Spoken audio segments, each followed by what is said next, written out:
to go ride in the Audi. She gon' ride it like a Kawasaki. Anything you can do, I can do better. You got the juice, but the sauce is forever. Shopping at Marshalls, I buy Gucci sweater. Just spend a rack on my Mason, my jealous. That bitch body, skin tone, looking like she came from the island. Off-white, fashion over, never needed stylist. Love getting high, that's my new co-pilot.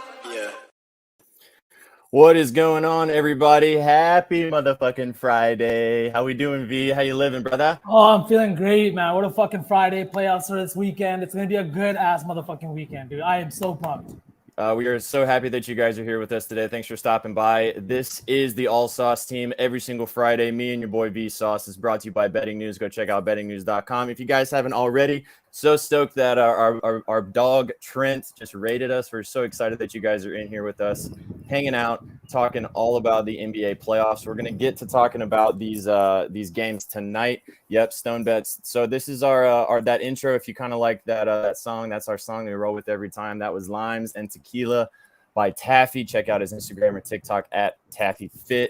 Appreciate you guys being here, hanging out with us. V, how we living today, man? How you doing? Living great, man. Sun's out. Ocean is within view. It's Friday, and we got 2 NBA games. 2 winner-take-all NBA games. It's going to be a good night. It's all on the line. Dude, our special guest just joined us too, man. I'm so stoked to have you guys here. Just show everybody where you're at right now. Give them the little view. Show them the view. Give them a little view. Make everybody jealous. Look at that. Look at that shit. Right? Oh, man. Oh, God. Just so you guys can have a little jealousy to start your Friday. Look at the Friday vibes there. Right? Friday vibes are impeccable, gang. Let's get started.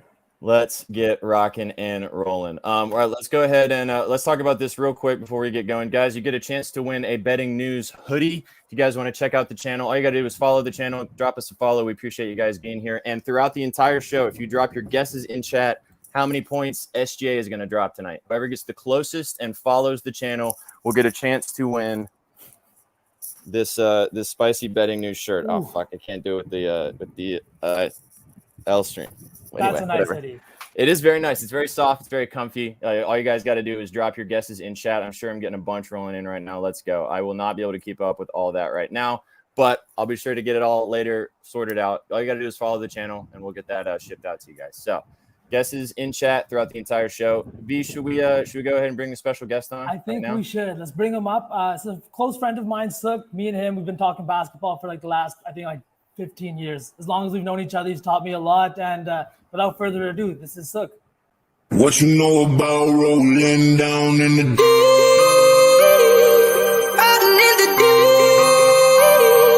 Down in the deep. Now I know we all be loving this shit right here. Rolling. What you gonna do? Rolling. What you gonna do, man? Down in the rolling. What you gonna do? Right, y'all be loving this. Let's get it. Sukh, what's going on, man? So nice to meet you. So happy that you have joined us today, brother. How you doing?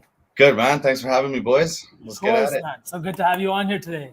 Yeah, man, we're so stoked to have you. If you guys aren't following Sukh, please go follow Sukh at, is it Brar? Is that how you say it? Sukh Brar? Yeah. Nice. Sukh Brar 4 on Twitter. Please give him a follow. Obviously, go follow Vsaaauce. Oh, I let's do this wrong. At Vsaaauce. And please go follow my new account, guys, at Sweatpant. At Sweatpant, Jesus, the singular pant. So appreciate you guys being here. Sukh, we're going to be talking about some betting, but V has been talking so much about how you are his basketball guru. Like you are the one and only NBA god. So we're so stoked. Too much hype, man. Too much hype. Well, we'll see, right? Anyways, if shit's cake, that's fun too, right? It's all about having a good time.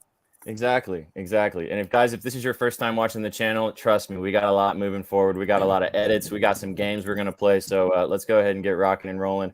I just want to drop this little edit on you guys because it's the playoffs, baby, and we're going to get rocking and rolling. So let's get hyped. The Golden State Warriors return to a familiar place. They're on top of the NBA world. The 4th title in 8 years. The Dubs dynasty is still very much alive. You running off the road, so get out the way. Push the pedal to the floor, blow them all away. Yeah, you see I'm getting close, I accelerate. Going faster than fast, hit the gas, lose control. I won't crash, rolling high. Put your money on the dash, throw the dice. Lose control, I won't crash, rolling low. I won't crash, when you slow, I won't You running on the road, so get out the way. Push the pedal to the floor, blow 'em all away. Yeah, you see I'm getting close, I accelerate, going faster than fast, hit the gas. Woo, baby. Dude, that's We got me got so the pumped up. fucking playoffs. It's all here. Obviously, we got these 2 games tonight, which we are going to talk about a little bit more. But I'm excited to hear your thoughts, Sukh, on some of these series futures, on some of these different matchups. V was talking about that you probably watch more basketball than all of us that bet on it combined every single day. All we do is refresh the score app. We don't watch It the might be a games. problem, yeah. I just type in stat muse, bro. That's all I do. Yeah, but we're excited to get your thoughts on some things. But before we do that, we're gonna play a little game to kind of get the vibes, rolling, and it's called.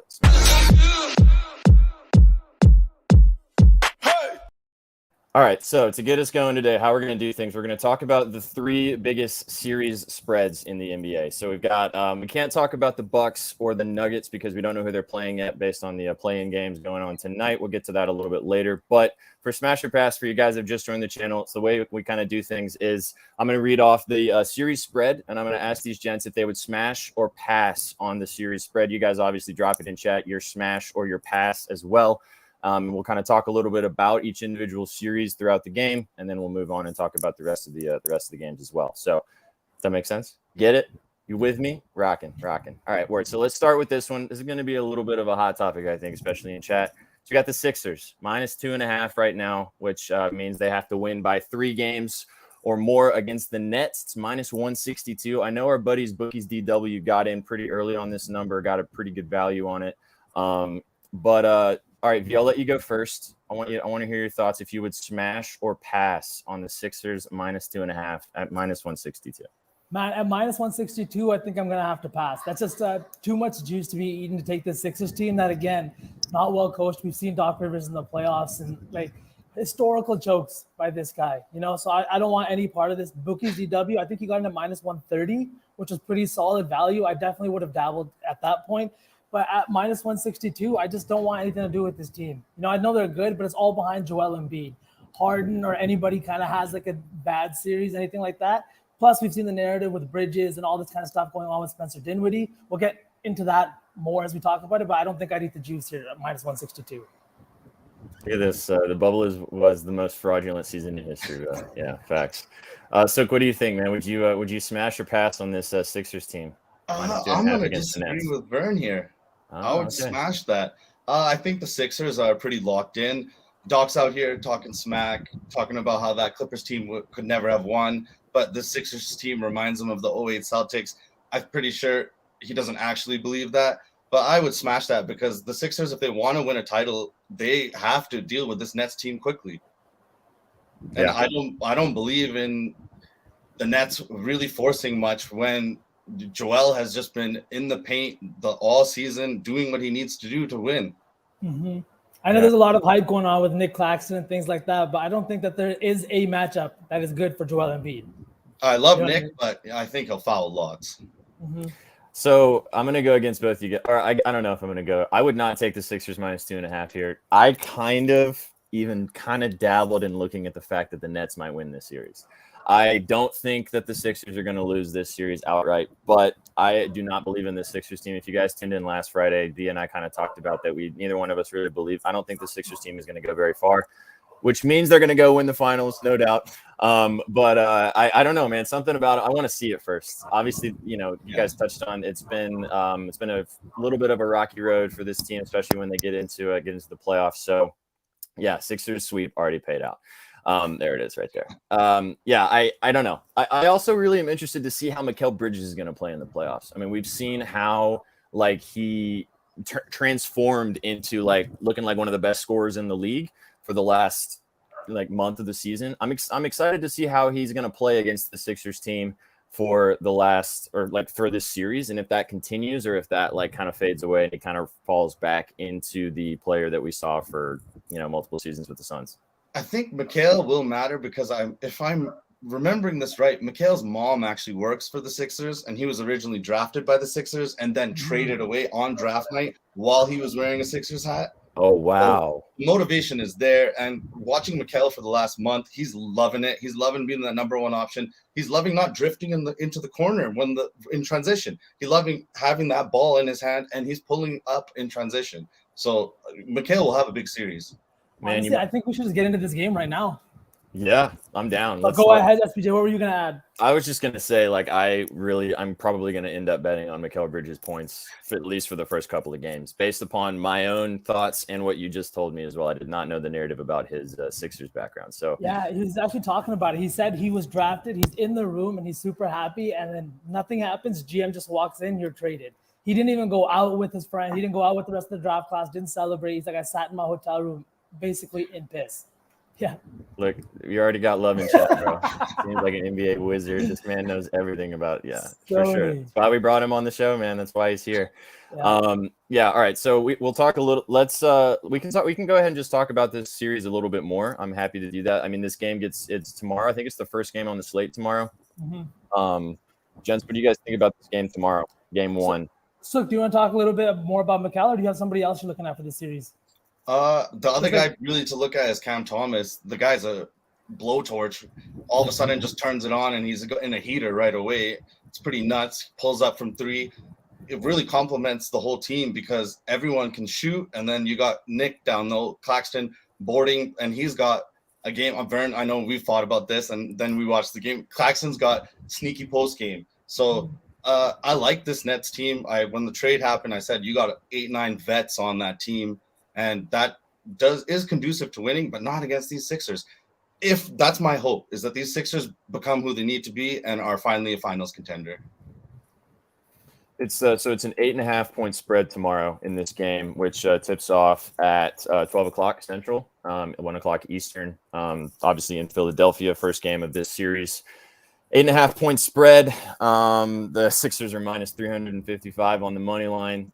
So do you have a thought on this game from a betting perspective, V? What do you think? Honestly, I think a lot of these big spreads tomorrow with these home teams playing in their first game, they're well rested. And a lot of these guys are coming off, like not the Nets here, but like the Hawks tomorrow. We'll get more into that afterwards. I think these first games are going to be kind of blowouts. I think we're going to kind of see like these high seeded teams show everybody why they're seeded so high.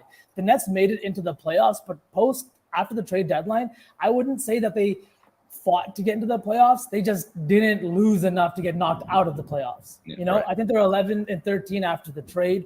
Didn't win a lot of games, even games against teams that they probably should have won against.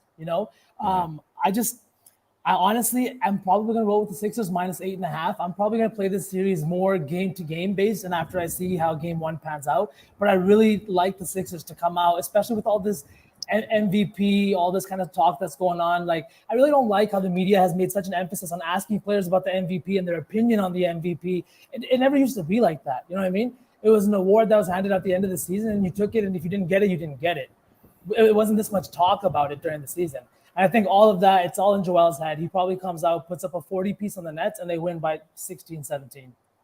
I could see that. I could definitely see that. I mean, I do think the Nets are going to win a couple games in this series. I don't know if it's going to be in Philly or not, but definitely not tomorrow. I think you're right. I think Joel is going to come out and dominate tomorrow.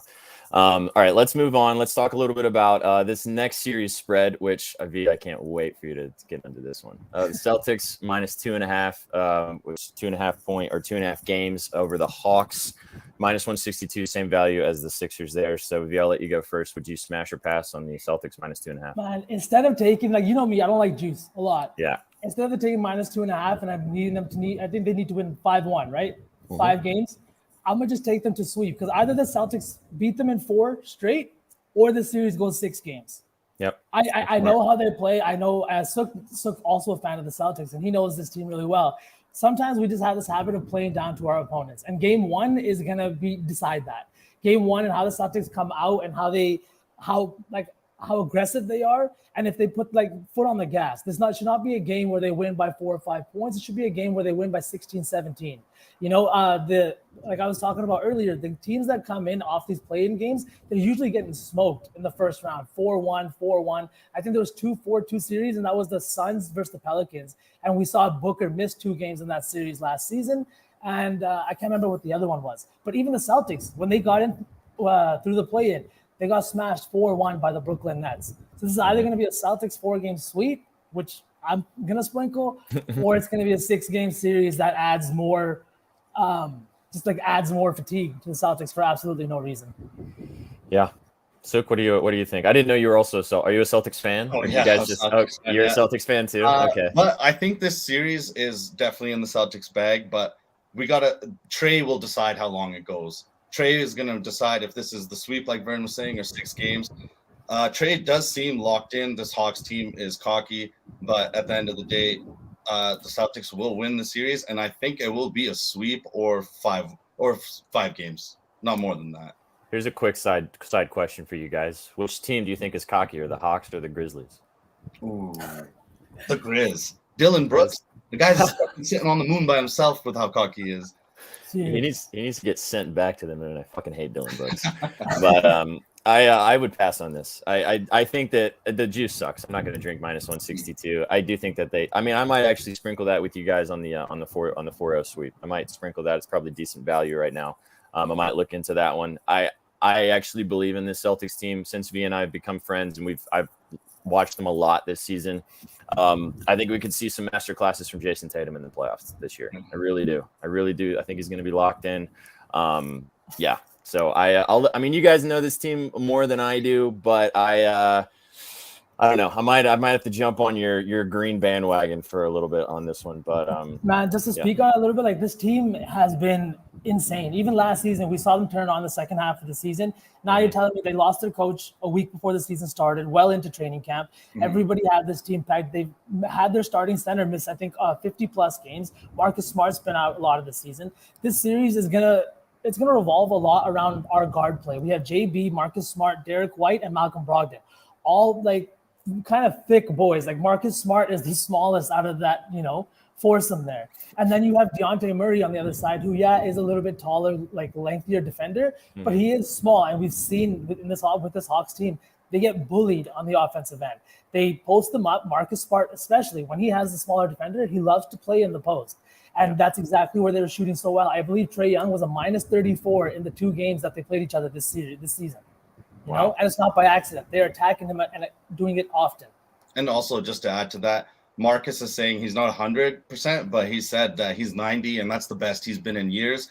And he said also that this Celtics team is angry, and that anger reminds him of how they were when they got to the finals and how they were at the start of this season. It was something he said they lost, but they've regained now. Nice.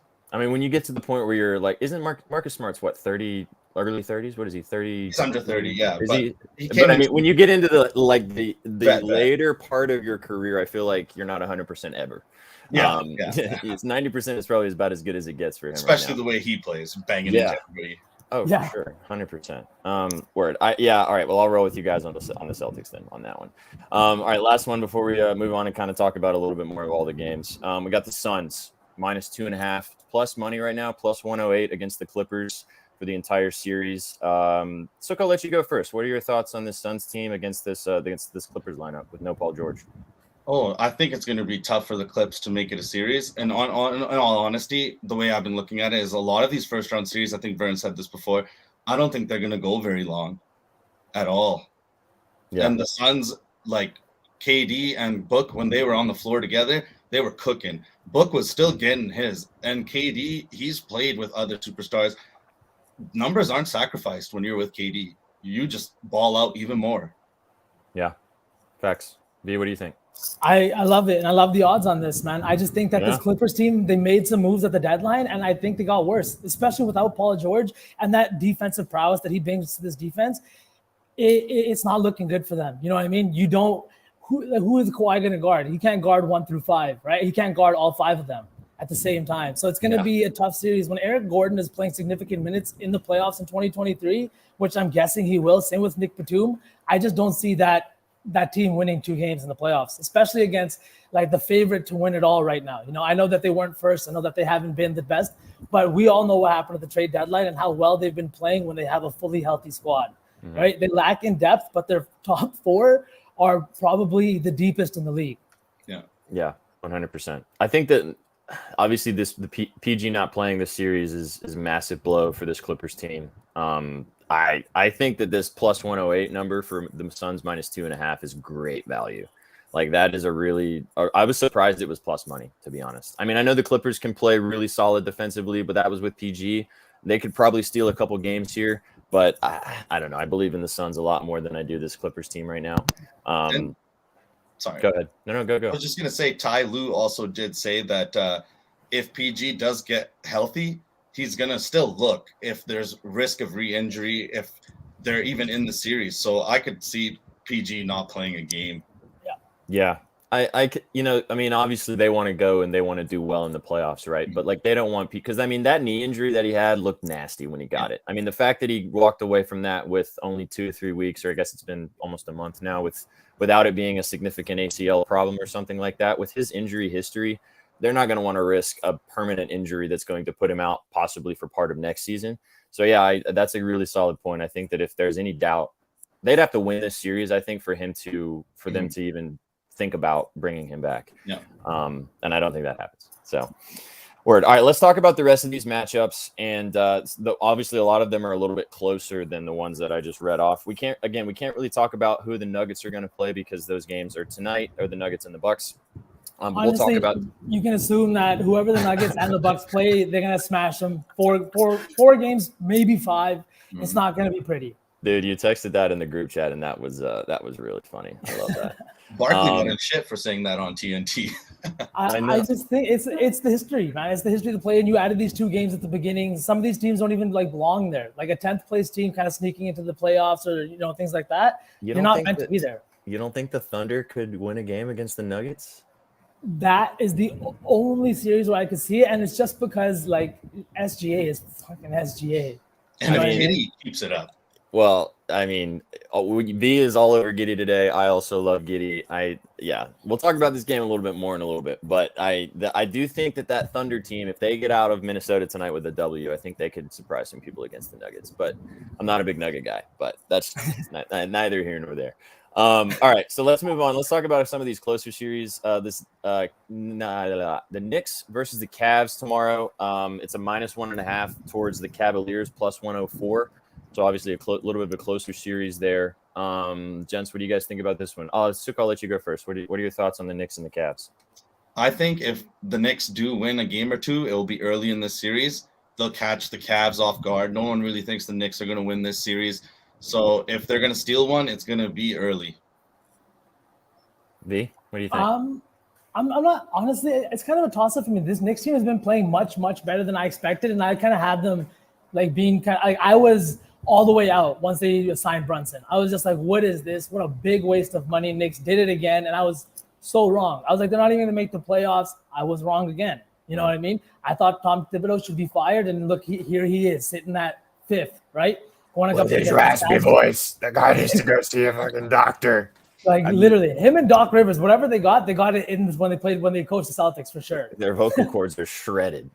But I just don't know. But this Cavs team is really fucking good, man. Donovan Mitchell is gonna make the All-NBA first team. He finished the season, I think, with 6 or 7 40 pieces. Nobody can stop him. I don't think that there is somebody on the Knicks that can stop him. It's all about Darius Garland for me. But I am taking the Cavaliers here, and I think that they're the play, minus 1.5. You just got to win in 6 games. You know what I mean? 6 games, right? Yeah. 6 games. That's all you got to do. 4-2. They can get the job done here, especially with the home court advantage here. We saw how they've struggled on the road this season. Playing that many games on their home court should help them out. And if I can add, one of the guys to watch for this series is definitely Emmanuel Quickly. Tibbs is falling out of love quickly with RJ, and Quickly has been in the six man of the year race more than Brogdon. I've seen a lot of guys already say they voted for Quickly. So if looking at Quickly's threes, that might be a spot to look at for this whole series. I mean, his points was an interesting line to me for this game tomorrow. I actually was thinking about playing that myself, but I actually went with Brunson in this matchup. I liked his PRA. I was not seeing lines for Julius Randle, so I don't know if that means that he's not listed for. I don't. I'm assuming he's playing, but I didn't see lines listed for him when I was kind of looking at this game earlier. I actually wrote about this game. If you guys want to go check it out, bettingnews.com. Also, I'm seeing all of you guys in chat. It's just this is the most people I've ever had in chat before. Shout out to all you motherfuckers being here. We're so excited that you're here, but I can't comment on everything. But we appreciate all you guys hanging out with us. I'm going to go against both you guys here. I think the Knicks win this series, man. I like the Knicks. Yeah? I do. This is my only underdog pick that I feel really confident in. Well, not my only one, but this is the one I feel the most confident in. I might have egg on my face at the end of it. The Cavs might like literally win 4-0, but I don't know, something about this Knicks team all season. I've watched a lot of Knicks games, mostly because I've either been betting on Julius Randle or Jalen Brunson or both. But I don't know, man. Something about this team just strikes me a little bit differently. I'm kind of thinking that Jalen Brunson is going to turn it even to another level, which we saw last year in the playoffs, which kind of led him to being a Knick. I think that might happen again. And if that happens again, we saw what happened when they played earlier. I mean, it was like near the end of the season, and that game meant a lot more the Knicks than the Cavs at that particular point. But he dropped 48 on this team, and this team is a great defensive team. I don't know. I think that if Brunson can have a couple games like that, this series could get very interesting very quickly. There was an interesting point that Sukh, you actually told me earlier this season when I was like fading the Cavs backcourt. It was about slashing guards. And I feel like quickly fits that bill. Do you want to talk a little bit about that? Yeah, so I feel like with the slashing guards against the Cavs, they have so much mobility that they just rotate. And on defense in the playoffs, it all comes down to multiple efforts. Coach always talks about this. You got to get multiple efforts. Mobley and Allen are going to give you those multiple efforts. They have the lateral quickness to mess around, but I do see quickly being able to adjust to that. And that's why I think his threes is a good spot, because they're going to be covering holes of Julius Randle, who I think will struggle in this series trying to finish over the top of both of those guys. Yeah. But slashing guards are dangerous. And I think quickly is that slashing guard. So they will try to block that off, and it might open up some threes for him. He's been actually insane, like almost automatic from behind the 3-point line. In the games that he's been starting here at the end of the season without Brunson, he's been like, I think shooting at a high clip and a high percentage. I think Brunson does have a chance to bully Garland, though, for sure. Oh, I could definitely see that. Yeah. Oh, yeah. I saw him do it to Chris Paul. Yeah. And that's kind of why I was liking what I looked at the PRA over 33.5 for this first game, which is tomorrow on Saturday. But that's why I was looking at the PRA number for him, just because, last game he had 48 points, right? It's not going to probably happen again, but he had 4 rebounds and 9 assists in that game. Did a little bit of everything. Randall didn't play in that game. So there's obviously the added caveat of that being him probably playing tomorrow, I would assume. But Emmanuel Quickley's line right now for points is over 15.5. It's juiced towards the over. I like that. I like that line a lot. I think that could be a really good play. Word. All right. Do you guys have a thought on this game tomorrow? All right. So the game tomorrow is the spread is 5.5 points towards the Cavs at home. It's a 6:00 Eastern tip-off in Cleveland, minus 5.5 towards the Cavs. What do you guys think? Just for the game one.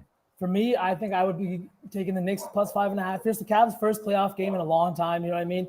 Darius Garland, Mitchell, everybody, all these guys is kind of getting this stuff under their belt.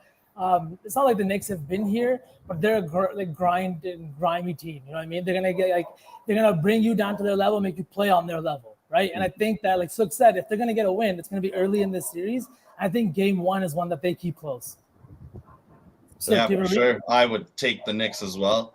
I think that's a good bet right there, especially like everything we said. They're the type of team that they could come in and you're going to feel like you got punched in the face in the first quarter. So, that's a good look. I love the plus 5.5, man. Plus 5.5 is minus 108 for the Knicks. I think Cleveland's going to pull this one out, but 5.5 points is a lot of points for this Knicks team that we saw can win these types of games in Cleveland. Like they won the last game in Cleveland. I know different circumstances and things like that, but they've been good on the road. They've been like really good on the road. The funny thing is there's 6 teams in the NBA that with winning road records. 4 of those teams play in the Atlantic Division. Yeah, I think their play style really talks to that. They can silence crowds and go on stretches while the crowd is out of it. Exactly. I think that came with maybe not all the trade from Brunson, but I feel like whatever Brunson brought to this lineup, like just this like quiet confidence, it's obviously made a huge difference in Randall's game all season, but I think it's kind of made a difference for the entire squad. They all believe that they can do something. And in these types of games, we've seen it in years past, this Knicks team is just fucking folded. But this season, sorry, go ahead. No. I was just going to say this season, they haven't. Like they've pushed through those games. That game against the Celtics, I remember it off the top of my head when they won in overtime in Boston. Yeah. That was a good example of that. They could have folded. They could have fallen out. And like they didn't, they pushed through, and that's something that this team hasn't done in years past. I'm interested to see if they do it in the playoffs. Rondo really sees himself as that guy, so he's not going to back down. Yeah. V, what were you going to say, man? I was just gonna say that, like you said, that Celtics game. Celtics are 11-5 versus the division. I think 3 of their divisional losses came to the Knicks, and they played each other 4 times. It was either a tie in the series, or I think the Celtics were actually lost the series 3-1 to the Knicks this year. Yeah, they would love the Cavs to do them a favor in round 1. Yeah. All I gotta say. All right, let's move on to the last 2 series that we can talk about before we move on to these games tonight. Thanks again, guys, for being here. I just want to drop this one more time. You have a chance to win a Betting News sweatshirt. All you have to do is follow the channel. It's right here. I'm going to put it on the screen. Bang. Oh, yeah. Nice and comfy. All you got to do is drop it in chat how many points you think SGA is going to have tonight. Follow the channel and how many points SGA is going to have tonight, and you get a chance to win that hoodie right there. Word. All right, let's talk about these last 2 series before we get to these games tonight. We got the Kings and the Warriors. Warriors -1.5, -150. I'm interested to hear what you guys say about this one because I got some interesting thoughts here too. But Sukh, I'll let you go first on this one, man. What is your read on this series? I honestly, this to me is one, like I was saying, I don't think a lot of these series will go long. This is the series that I think goes 6 or 7. Vern actually changed my opinion on these Kings. I looked at it after, and De'Aaron Fox is that guy in the fourth quarter. He's been that guy all season, and I think this goes 6 or 7. And I honestly think the Kings pull it out. I think they win in 6 or 7. Me? I think honestly I've been going back and forth, and I know we're gonna make some predictions on these series and everything like that, but it's so tough. I do think that this series goes 7 games. 7 games. I think at the very least that the Kings, they slow down the Warriors. They add a little bit of fatigue to them because this Warriors team, they've been good, but the theme of the season has been sputtering. Like Klay Thompson is quietly having his best year, I think, ever. He's first time eclipsed 300 threes. He's averaging 21.1 points. He's shooting great. But the thing is his home and road splits are terrible. He's averaging 24 points per game at home, 19 on the road. He's shooting almost 5% better from 3 at home versus on the road. Like, it's a significant difference in the star player that you don't want to see in the playoffs, especially when 4 of those potential 7 games could come in Sacramento. Now, Sacramento, their defense has not been great this season, but they have the number 1 offensive rating of all time among NBA teams. They light up a lot of points, but in their last 10 games this season, that has popped down to 114 points per game from 118 points per game. And it's just been like they've kind of like shifted their focus a little bit defensively. They're a deep team, and I think this goes 7. I think I'm going to take the Kings plus 1.5 here. Yeah, I was just looking at the value there. Kings plus 1.5 is plus 122. I feel like that's the bet if you're going to bet on this series. Yeah, so you've dropped that number before about the Kings being the best offensive team of all time statistically, or offensive rating, I guess is like the best way to. That's how it's described. Also, the Warriors are so bad on the road this season. They've been awful on the road. The fact that they avoided the play-in games are probably pretty good for them because it could have been they may have not even made it into the playoffs. They're so bad on the road. I didn't mean to interrupt you, but you need to read that comment right there. Which one? That the Sandy. Yeah, we're gonna need a little clip after this. The beard routine. Yeah. I'll drop what I do, and the picks are definitely they come and they are the bonus. So let's go. We appreciate you being here, man. Thanks for stopping by.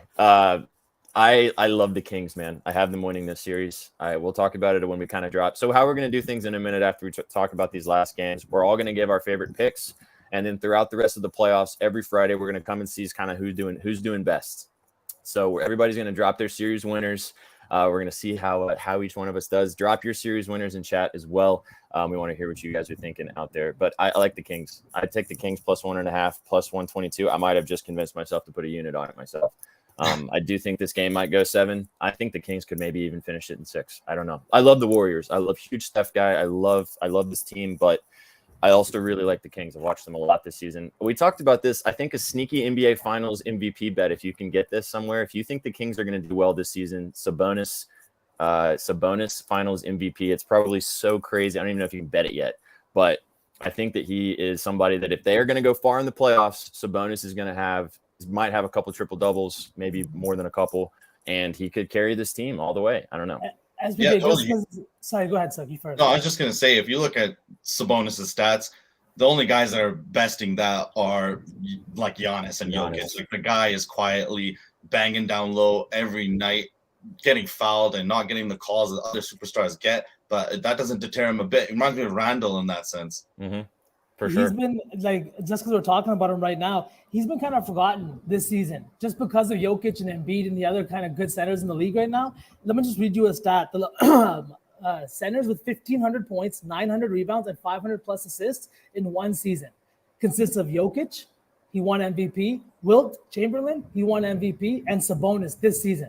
Wow. He's not going to win MVP, not even in the conversation for MVP. Which is averaging 19 points, whether he's playing in Sacramento or he's playing on the road, it doesn't matter. He's consistent everywhere. He's averaging 21 points, 16.7 rebounds, and 6 assists versus the Warriors this season. You know what I mean? He's been a matchup problem for them all year, and I think it continues tonight. But not tonight, tomorrow. So based on what you just said, this is a super hot take. And I mean, it's not going to happen. But I mean, I believe that he makes the Kings a better team than Joel Embiid makes the Sixers a better team. Like, I can see that overall. I mean, look at the trends. I mean, De'Aaron Fox is great, right? But look at how much better he is this season and how consistent he had so many incredible games. Embiid has Harden, right? And Harden's great, but most of the time Embiid's success depends upon Harden putting him in the right positions to do that success. Whereas Sabonis literally makes everybody on the floor better around him. I think just from a perspective of how you fit on a team, the true definition of what an MVP is how you make your entire team better. And Embiid does that by just scoring 40 points, right? But Sabonis does that with what he does in every aspect of the game. So I think you're right, V. He should be in the MVP conversation. I'm surprised that it's not. His name hasn't even been thrown out there. I don't even know if he's going to get a vote. There's a couple of guys that I feel like they're just kind of hindered by playing with another star teammate. You know what I mean? Jason Tatum, but that's like a long rant that'll last 45 minutes. I won't get into. But there's more players like that too. You know what I mean? When you play with a star like of that caliber, it kind of detracts from your MVP argument, right? And especially Sabonis isn't even the leading scorer on his own team. But again, like you see the stats and what he's doing. He's got 14 triple doubles this season. That's second only to Jokic. Luka has 10, and then after that, I think 7 is the next highest. You know, so he's been absolutely electric this year, and I love him to stay hot in the playoffs. I know him and Fox have been waiting to play in the playoffs again. So, oh my God, I'm so excited to watch this series. Interesting fact: the Kings have not lost a playoff game since 2006. Wow. The last time they were in the playoffs. Dude, for a second I was fucking listening intently. Fuck. You guys came for the jokes. That's why you're here. Word. Well, all of us kind of think this series is going to go long, so the Warriors are going to win in 4, obviously, no doubt. But let's move on to the last one to talk about this one, which is also very interesting. The Lakers and the Grizzlies. Grizzlies -1.5, plus 172. I don't know what let me real quick. Apparently I was just saying that Randall is going to return for game 1, targeting to return. So that's why his lines aren't up yet, but I'm assuming what was his injury? I actually didn't even know he was I thought he was just resting because of the end of the season. I don't know. So he must have had some sort of problem. But it sounds like I would be very surprised if he doesn't play tomorrow. So all right, but let's talk about this Lakers Grizzlies game, and then we'll get into his leg. Just the leg. I don't know what part of the leg, but leg. We'll talk about this Lakers Grizzlies game series, and then we'll talk about these games tonight. We'll give some PODs, and then we'll cook a lotto with you guys. So I'm excited to kind of show you some betting stuff on cooking a lotto, because we're going to take your basketball knowledge and put it towards making a lotto that we're going to smack. That's what Let's go. Word. All right. So what are you, gents? What do you guys think about this Lakers Grizzlies series? Why don't you get started before I shit on the Grizzlies? I mean, shit on the Lakers. Me? You want me to go first? Yeah, I've kind of come in and show the Lakers. We're gonna be on the opposite side of this one, man. I really, really, really think that the Lakers are gonna beat the Grizzlies in this series. I know. I'm so excited to hear you shut on the Lakers now. I don't know, man. Something about this team. I'm a big LeBron guy. I love LeBron James. I think that this is the type of series that he is going to take personally, and I think he's going to carry them. I think AD obviously is going to have a big hand in that too. I mean, it was so weird watching that game. I mean, D'Angelo Russell barely played against his former team in a game that they really needed to win. It was like Austin Reeves and Dennis Schroeder out there for this team, which shows me that he's the guys that they trust, not D'Angelo Russell. So I'll be interested to see kind of how that rotation works throughout this series. But I like the Lakers in this matchup, man. I think that they're going to take this shit personally, and I think that they're going to take care of the Grizzlies tonight. But Sukh, what do you think, man? Just speaking on D'Lo, like when his ass it hit the bench, he was still dapping up teammates. He was still watching the game. He was still in it. So that tells me this is a unit. Reminds me of the Lakers that won in the bubble. I know bubble, but like this is a team that's locked in. I'm a LeBron guy too. I don't think Dylan Brooks is going to slow LeBron. I don't think that anybody in the front court of the Grizzlies is going to slow AD. JJJ gets 3 blocks a game in 28 minutes because he's fouling out of every game. So I love the Lakers here. I think they finish it in 6 or 7. And Braun is Braun, and there's not much else to say, Vern. Hey, let's go. You're on my side, Sukh. I knew I'd like you, man. All right, my read on this league, man, it's history. I'm a bet with stats. I'm a bet with what history says and what history has indicated. I know that LeBron James has proven people wrong and done that kind of stuff his entire career, but this dude is I'm gonna say he's 38 and he's gonna average 55 in the first round. But he is 38, and this Lakers team is just like, I don't get it with them. I've tried to bet them this season. I've tried to do like winning wise and like having like, you know, seeing when they're picking my spots with them has been decent. But player props wise, I never know what's going to happen. And I just think that this Lakers team thrives when they run it through AD. And we haven't seen them do that like for any significant amount, like periods of time, unless LeBron's been out. You know what I mean? This team hasn't played many games together. D'Angelo Russell got traded. They changed up their entire roster, and LeBron was hurt, I think, 2 games after that. He didn't play till the last 4 or 5 games of the season, and then we saw D'Angelo Russell struggle. We saw Anthony Davis not shooting well because the thing is he's not being set up to succeed. He's being asked as a center that weighs as much as he does, that is as big as he is, to play isolation from this little mid-range jumping area when he should be running pick and rolls, running to the hoop. But with point guards like D'Lo and like Schroeder, they're decent, but they're not like Russell Westbrook. We saw the numbers he's putting up this season with Russell Westbrook, and I know that, you know, this roster definitely did get better after that trade and everything like that, but Russell was feeding AD, and I think that's what this Lakers team is going to have to do. And just to speak on the Grizzlies a little bit, this Grizzlies team has been inching closer and closer. They started as a play-in team, snuck into the playoffs because they beat the Warriors. I know everybody remembers that game. It went to overtime, and we saw Ja seal it from the free throw line. You know, they have that now. Like they've got kind of a little bit of a playoff pedigree. They've been there. Their coach has been there. He's played in big games like this. Now, last season was a disappointment for them, and this season is definitely starting to, you know, look like that. Now, either the Lakers trounce them in 5, or I think the Grizzlies win 4-1 this series. So I'm definitely going to take the value here on the plus 172 rather than taking the Lakers to win the series. That I think it's at plus 120 now. You know what I mean? Yeah, let me have a look real fast. It's just that also coaching, you know, Darwin Ham's first season as a head coach, his first time in the playoffs, right? And I like the things like he pulls D'Lo out there. He's not afraid to like pull guys out or like switch up his strategy and things like that. And I respect it. I don't think he's a bad coach. I just think that I'm going to go with the team with a little bit more experience, right? I just can't bet on the Lakers just because of LeBron. You know what I mean? Yeah. I was saying this to Sukh. There's 57 players in the NBA this season that average 20-plus points per game. That's never happened before. Wow. The league is crazy. Anybody can go off for 25, 30 points on any night. We've seen that. Like, look at Jalen Williams, the emergence of Jalen Williams on the Thunder. Who knew he was going to be that good? Right? Shai went down. Thunder were ready to tank, and then Jalen Williams like, nah. Right? Giddey was like, nah. And then that's what the league is now. It's a lot more talented. And I just think that's why it's a little bit harder for LeBron to just put out like a bunch of dudes that probably wouldn't play 15, 16 minutes on other teams in his backpack and take them all the way, you know?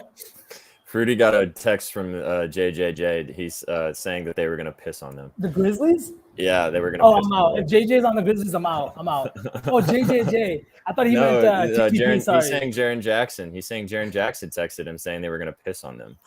Honestly, he actually did that. Means that's not good. Yeah. All right. So first of all, great nugget on the fact that this is the first time that any like 20-plus play. What did you say? 20-plus players have averaged 20 points or more. 57 players that averaged 20 plus.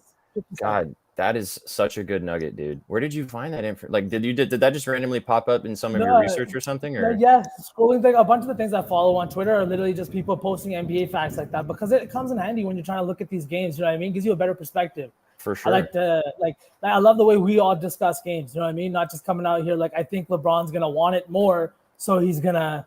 You know what I mean? Like Skip Bayless and those guys. Like there's analysis here. I will say on this series though, I feel like the Grizz are going to fall into narrative. They're going to fall into the beef. They're going to fall into every loose ball is going to be talk. And I think Braun is 0 dark 30, whatever he does every year. He's ignored, like you said, Skip. He's ignored Skip for 20 fucking years. I don't think the Grizz will have a chance in this series because I don't think they have it up here. Okay. I agree. You saw that versus the Warriors last year. Yeah. This series and the Kings Warriors series are the ones that I'm going to be watching the closest. I mean, obviously there's so many games I will be tuning into almost all of them individually, but this series is the one that I'm going to be that I have highlighted. Both of these series for sure are ones that I think could maybe go the distance. I think for the value, if you're going to bet on it, you'd probably take I think Grizzlies -1.5 is probably the move, plus 172. But for me, I'd take the Lakers just to win the series at plus 120. Because they can just win it. However, for the value. But I'm so surprised, V. I really thought that you were going to be kind of in on the Lakers, man. But you're really on the other side. I am, honestly, and it's literally like I said. We see these teams that come in from the play-in and stuff like that. They get smashed in the first round. It's tough to play on the road, and all these things they've had to play the extra game. You know what I mean? It's a lot. LeBron's also not 100%. You know what I mean? I think this Vern team hasn't is been 100%. disillusioned from taking player props. And he doesn't get that they're swapping guys in and out of that rotation based on who they're playing. And it really sucks sometimes because I was on Malik Beasley all season. I thought he was going to come in there and hit 3.5 threes a game, and that was going to be easy money. But poor guy is completely out of the rotation. He could come back at some point, but he's completely out of it. So player props on this series, I would look more at the Grizz than the Lakers. Yeah. But doesn't it scare you guys a little bit when you see them like taking teams like the Jazz to overtime when their starting lineup consists of guys like Ochi, Agbaji, and Chris Dunn? No, I'm not trying to no knock on them, but like that's not their starting roster, right? And they're taking this team to overtime. This is the team that they need to beat for seeding. Like this is the kind of stuff that the Lakers were going through at the end of the season. And I feel like the season ended and now everybody's kind of forgot what they looked like. Yes, they have the best record, but they sputtered down the stretch here. They almost lost a couple games that they shouldn't have. They could have just as easily landed in 9th as they did in I think 7th.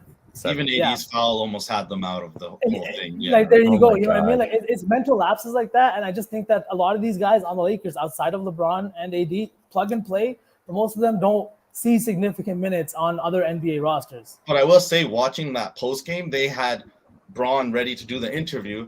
And Braun called over Schroeder to say Schroeder's the reason we won the game. They laughed at AD. AD came over and apologized and said, my bad. So that speaks to how I was saying it seems like a unit that's pulling in the right direction, and it's two superstars, and they've done it before. Yeah. I firmly believe that LeBron is going to drop 40 in one of these games. I don't know which one it's going to be. Maybe it's multiple. I feel like that he has entered the mode of I'm going to carry this team whatever way possible. And I think one game it's just going to be him having to drop a bunch, like score a bunch of buckets. So I don't know which one it's going to be. I have no idea. I'll probably not bet on it and it'll happen. But yeah, I could see it. But I think the series is going to be close, man. I think game 1 he might come out shooting from 3. So his prop there, whatever the line comes out to, you could look at that because at the end of the season he was definitely looking more to take threes.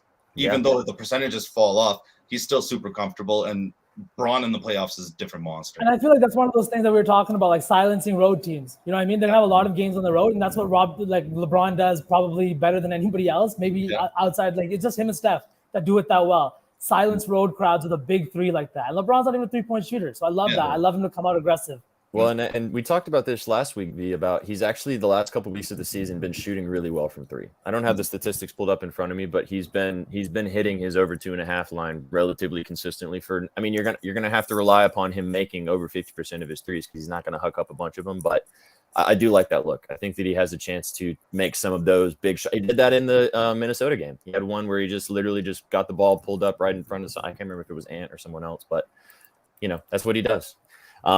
Word. All right. So that was a little bit of talking about the different series spreads, things like that in these individual games. Real quick, guys, what we're going to do, I'm going to read off the series, and you're going to tell me who's going to win the series. And I want you guys to drop your guesses in chat too. Say who you think's going to win, and then we're going to talk about these two play-in games tonight, the winner go home games.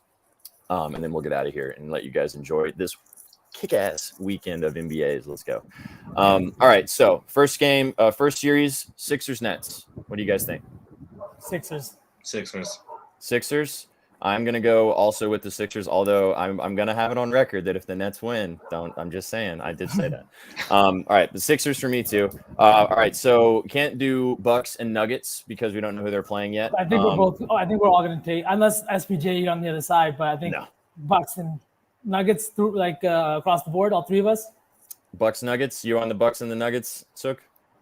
Honestly, your talk with the Thunder, I could see maybe it's time for the Nuggets to get slapped. Like they don't seem like they're as good as a 1 seed.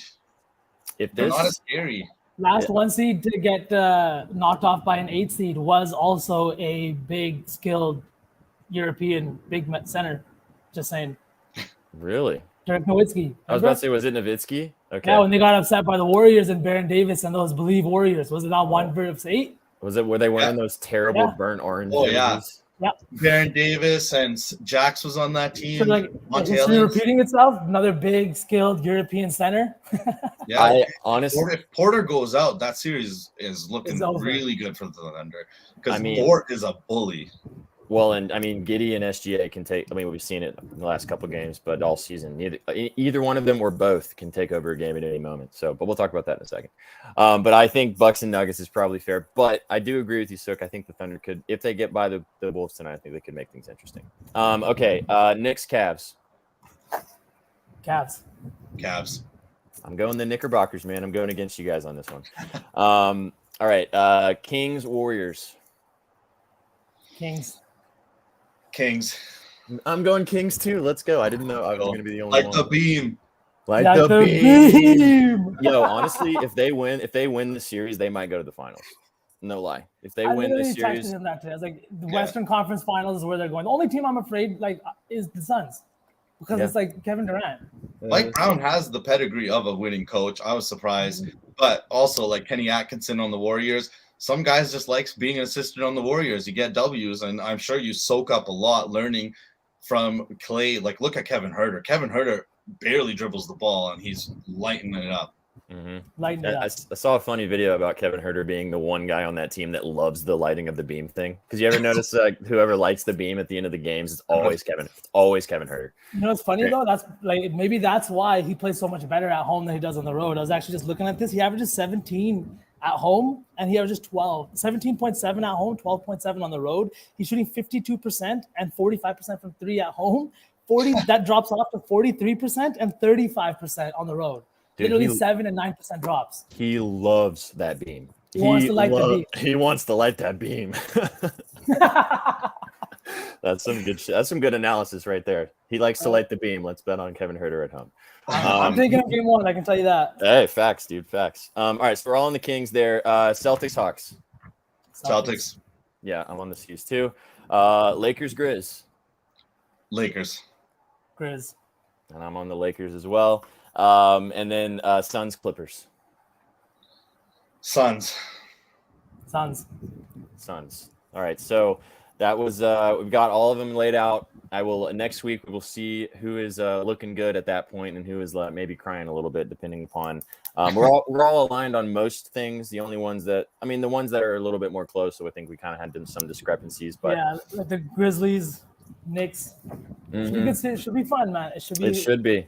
It will be. And the fun is going to get really spicy tonight when we have these two play-in games, which are going to be some electric games, obviously. So the Bulls and the Heat right now is the first one that tips off at 7:00 Eastern, or is it 8:00 Eastern?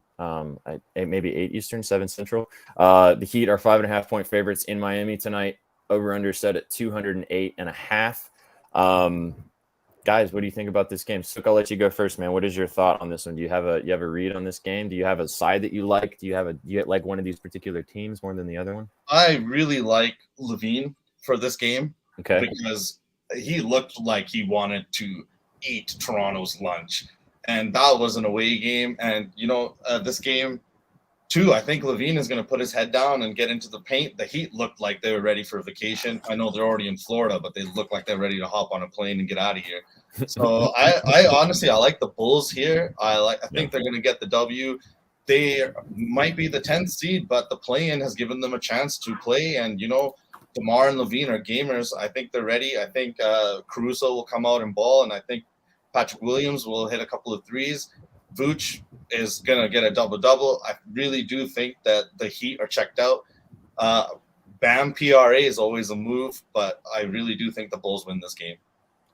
Question: did you see Bam's post-game comments after the loss to Atlanta? No, what did he say? He was talking about, he's like, everybody's going, but we got to make more, basically saying they're going to make more of an effort to get him the ball. Oh, okay, yeah.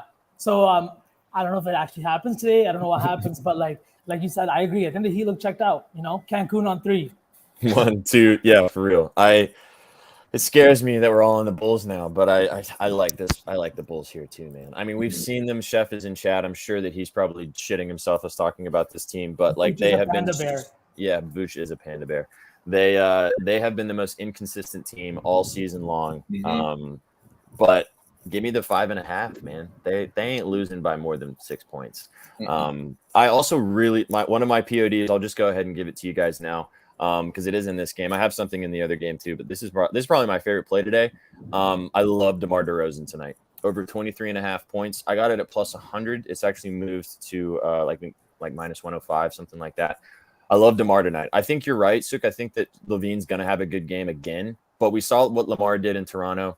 His line was 22.5. He barely squeaked over it, but it's DeMar DeRozan, man. At some point, he's also had a really good success, surprisingly, against this really good Heat defense. I don't know what it is about this matchup with the Heat, but he's hit over 24 points in 4 of his last 4 games versus Miami. I think that they're going to really focus on stopping Levine because that's like their number one priority in this situation, and they're going to forget about DeMar. And I think DeMar is going to have a chance for the value at over 23.5 for plus 100. 25 plus is plus 130, and I would not be lying to you guys if I don't have a little sprinkle on 30 plus for plus 390. I know that V's likes the Bulls as well. I am definitely going to play the DeMar 30 plus and Bulls money line in a little 2-teamer for some fun. I think that this game could be a DeMar masterclass loading. Sorry, go ahead, sir.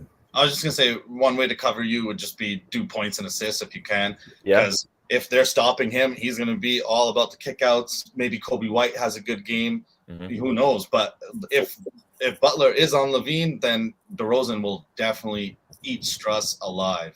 Well, so I was looking at his PA because I was thinking about that because last 2 of those last 3 games that I talked about where he hit his points, he had I think 6 or 7. He had almost had a double with assists in one of the games, and he had 9 assists the other game. So he is feeding. And if Levine has a good game, most of the time it's going to be DeMar probably getting him the ball in those situations. I just like the points just for the value, just because he's hit it in 4 in a row against them. But I could totally see him having a good facilitating game as well. No, I love it, and I agree, Kanika. Too bad Debo's daughter won't be at the game. Yeah, she's at school, man. She's got school, right? Learning for the kids. SPJ, I'm on their money line. The reason being, I just think, like I said, these teams that win the lower seeded play-in games, they're 3-1 straight up. Usually underdogs, always underdogs, always playing on the road.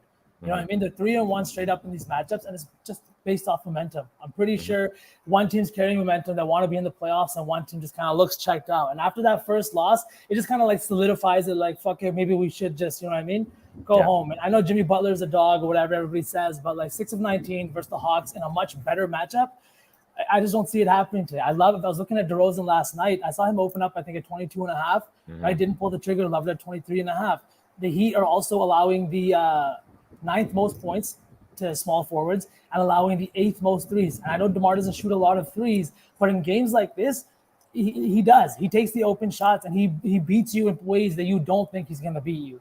And the thing with Toronto, I know he had just 22 points, just squeaked over his line, but he has a history of not shooting versus the Raptors. I don't know what it is. He just literally, like, if you look at his game log this season and last season, he had like 7 11 and 9 shots, and he played 33, 34 minutes in all of those games. He's a nice guy. He doesn't want to like rub it into his old I team. literally think he has a soft spot for Toronto, and then Yeah. when he goes in the last night, it's the playoffs, right? Like you're playing for a playoff spot. So we saw him take 19 shots. He didn't shoot as well, but his volume jumped up like we all wanted to. I know his volume has been sporadic this season, but I think he goes crazy tonight. And Levine, I think it's going to be one of those games where, you know, like we've seen them do it before, 30 and 30, you know, 30 for DeRozan, 30 for Levine. And I think this over at 208 is way too low for this team. I know Miami sucks, but I don't think they can defensively contain this Bulls team. Wow. So this question literally just got it just got dropped in chat as you said that. So 208 is super low, and I know it's the playoffs and everything like that with the Heat and the Bulls.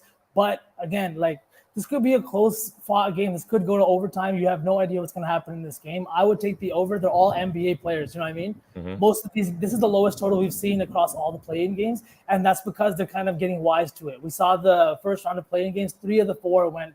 Or was it 4 games, so right? All four. I was going to literally just say this. All 4 teams, all dogs covered, and 3 of the 4 dogs won outright, which I was kind of sussed out by. But then when you watch these games, it's the number that it's just these teams are so close. Like the difference in I feel like 9 and 10 is a lot smaller than you'll see the difference between like 6 and 7 or 4 and 5. You know what I mean? Yeah. And I think that shows here. And I think that we're gonna have a good game. I think the Bulls and the Thunder on the money line for the value.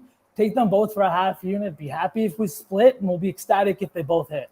So you guys know, V posted that last night. Because he and I were texting last night talking about these games, and he posted that he liked that. So go follow him on Twitter. He posts a lot of those types of nuggets for you guys. I'm scared, so scared that we all like the Bulls, man. But it's the move. It's got to be the move, right? It's got to be. And I really do like DeMar. But let's talk about this other game. V, you kind of talked about it for just a second, but let's dive in a little bit deeper here. I think I'm a little more stoked for this game, to be honest. Thunder and the Timberwolves -5.5 towards the T-Wolves at home in Target Center in Minnesota. The over/under is 228 for this game. Sukh, I'll let you go first, man. What do you think about this one? I think it could hit the over because the Thunder do like to go downhill, and that's really how they are successful when Giddey and SGA are getting their chances when the defense is not set. So I like the over there. Plus, I think the Wolves aren't a good enough team to stick to their own game plan. Mm-hmm. Like we saw against the Lakers, so much movement, then Cat goes out, Cat comes back in, movement's dead, everything's dead, offense is dead. So I don't think they have what it takes to play their own style. So I think they can fall into a shootout with the Thunder very easily. I think Ant is also very much locked into scoring sometimes, and I think he takes a lot of shots. So the over is the move. B, what do you think, man? I agree. I am, again, on the Thunder money line here, like a little bit of an SGA fan bet, but I just think that like this is going to be a high-scoring game. And SGA is one of those guys that gets to the line a lot, and that's exactly what you want for an over. And out of the 4 games of the first round of the play-in, the one game that went over was the Pelicans and the Thunder. Yep. And again, it was for the same reason, because they were going downhill. They're hitting their free throws. Shay's like, I think 91% from the free throw line, right? Even Clay's 89%. You know, he's putting in work. He's hitting his shots, and we see the things that he did in the second half. I think he had like 8 points in the first half versus the Pelicans. Finished with 32. You know, this guy's never out of it. He doesn't want his team to lose, and he wants to be in the playoffs. I love this over because I think the Wolves are coming out to play too. They just blew that big lead. I think it was a 13-point lead in the fourth quarter versus the Thunder, and shot 3 of 19. Mm-hmm. Like that's not going to happen again. Yeah. You know, and I think Karl-Anthony Towns only took 12 shots in that game. He was in foul trouble for a lot of that game. But I just don't think the Thunder have the bigs to cause those kind of issues. I could see a bunch of offensive rebounds and putbacks for Rudy Gobert too in this matchup, just because of their lack of size. Actually, I love that overlook. Look, I'm definitely tapping that tonight. I think Valanciunas had 18 boards against. He didn't even play that many minutes. Even though I do like Jalen Williams, last game he had 8, 8, and 8. So the PRA is a look there because he's still looking to score. So even if he doesn't get assists, he might get some points. So that might be a sneaky player prop in there too. What's your read on health? Like I know he took that like pretty bad injury. He hurt his leg. He left for a couple games, but he came back pretty quickly. Do you think it's still kind of bothering him? I think for sure the fall was so bad that he will be bothered. But I think Ant has such a versatile game that if it's bothering him in any way, he can still adjust and score points. So I still think this will be a high-scoring game for sure. Okay, cool. Yeah, I like the Thunder again. I liked both dogs to cover in this matchup. Like I believe in this Thunder team. I think the Thunder are going to win outright. I have more confidence in the Thunder winning outright than I do the Bulls winning outright. But I think this Thunder team is for real. I think they want to go to the playoffs. I also don't know for sure what T-Wolves team is going to show up in this matchup. Ant looked off against the Lakers the other night. He looked really off. He couldn't make water if he fell out of a boat, right? Isn't that how you say that? He couldn't hit water if he was in a boat. Like he was literally he was 0 for 9 from 3. He was 3 from 17 from the floor. Couldn't do anything. I mean, he might have a really good game tonight, have a little bounce back spot. He could have a bounce back spot. It's probably his number's probably a little lower than what it should be. But I'm a little bit interested to see what this Gobert matchup is going to be like, because obviously, you mentioned the Valanciunas thing, which is true. Valanciunas is a slow big man similar to Gobert, but Valanciunas has the ability to shoot threes and kind of be a little bit more of a stretch the floor type of big man. Rudy Gobert ain't doing that shit. No. So I don't know how he's going to match up. Sure, he might grab 20 rebounds, but I don't know how this matchup is going to be for him from necessarily if the Thunder are just going to kind of run around him, like if they kind of small ball this team and Gobert's out there, it might be a liability to them. I don't know. I mean, I'm going to be really interested to kind of see that dynamic and how that plays out in this game. V, do you want to talk about your POD in this game? Because I actually do, but that's an interesting question you just brought up, SPJ. Like, do you think there's a possibility, Sukh, that maybe they do like kind of run Gobert off the floor, like may force them to kind of cut his minutes, go a little bit smaller? They were the most successful when even Cat was out of the game. When they have Taurean Prince and Kyle Anderson out there, they're kind of like the Raptors. This is the big long team that gets into the passing lanes, and I think that when you bring in Cat and Gobert, that foot speed kind of decreases, and the defense just isn't the same with them in. Like, yeah, those are your big money guys, but is that conducive to winning with the rest of the team? It didn't look like it against the Lakers. I texted V when we were talking about this game last night. I have not pulled the trigger on this, but I might do this for when we cook a lotto. I really like Kyle Anderson's assists. I'm a little bit scared because I don't know how he's going to play, how much he's going to play tonight. I mean, he's going to play significant minutes, but his role in the offense changes when Gobert's out there versus when Gobert isn't out there. So, but I mean, he just had 13 against the Lakers last game, and like he's a guy that I bet on before that can always flirt with a double-double with assists. 6.5 is a good number for him. I think he could get maybe close to 10 again if he plays, depending on how this rotation works. But I'm not sure. And like that video came out about him saying, like if it is him or not. Like obviously it was a very sketchy, just dark screen video about him saying, y'all got a decision to make this summer after that whole Rudy Gobert, thing that they had. So I could definitely see him coming out and kind of like proving his worth. I think a lot of guys can have good games, but it won't be to get the W. It'll be to get their counting stats. Yeah.